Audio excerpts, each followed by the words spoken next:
तो कैसे हो बेटा आप लोग। आज अपन देखने जा रहे हैं बेटा नीट 2025 का फिजिक्स का एक क्वेश्चन नंबर कोड 45 का क्वेश्चन नंबर 37 देखने जा रहे हैं। ठीक है, तो क्वेश्चन में क्या बोला है बेटा, एक फोटोन है और एक इलेक्ट्रॉन है जिसका मास m दिया हुआ है अपन को। ठीक है, दोनों की एनर्जी सेम है या और कितनी दी हुई है, वो E दी हुई है। आपको पूछा है द रेशो लेमड़ा फोटोन और इलेक्ट्रॉन।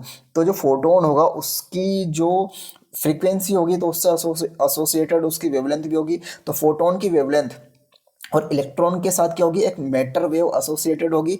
उस वेव की वेवलेंथ का इन दोनों का रेशियो पूछा है। डी ब्रोगली वेवलेंथ भी बोलते हैं उसे, है ना, सी स्पीड ऑफ लाइट है। अच्छा, फोटोन की एनर्जी कितनी होगी बेटा, फोटोन की एनर्जी कितनी होती है, एक फोटोन की अगर अपन बात करें तो एच नहीं होती, एच होता है आपका जूल कांस्टेंट और न्यू क्या होता है, फ्रीक्वेंसी। ओके, अपन को ये पता है न्यू क्या होता है बेटा, सी बाई लेमड़ा होता है, लेमड़ा वेवलेंथ होता है। तो ये वी न्यू की वैल्यू अगर आप यहाँ पे रखोगे तो आपको क्या मिलेगा, एच सी बाई लेमड़ा मिलेगा।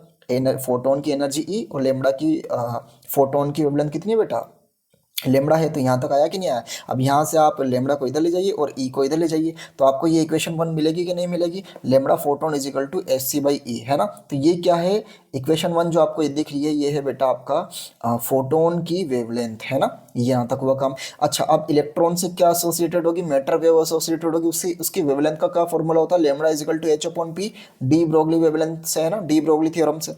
तो लेमड़ा ई, पी क्या है, मोमेंटम, है ना। मोमेंटम क्या होता है, under root 2m kinetic energy है, अंडर रूट 2m ई।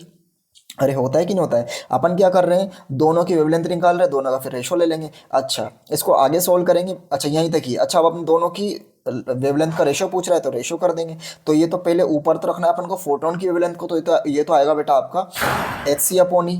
और लेमड़ा ऑफ इलेक्ट्रॉन आप जब आप रखोगे डिवाइड में तो ऊपर जाएगा तो बेटा रिवर्स होएगा, रिवर्स होएगा कि नहीं होएगा, रिवर्स होएगा। तो ये तो ऊपर जाएगा और ये नीचे आएगा, एच से एच कैंसिल हुआ, है ना। सी बाहर रह गया और ये ई के अंदर क्या है, दो under root E, under E को मैं क्या लिख सकता हूँ, under root E into under root E. तो अंडर रूट ई कैंसिल हो जाएगा और नीचे क्या बचेगा, under root E.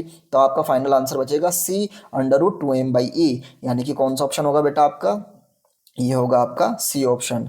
I hope you like it, thank you.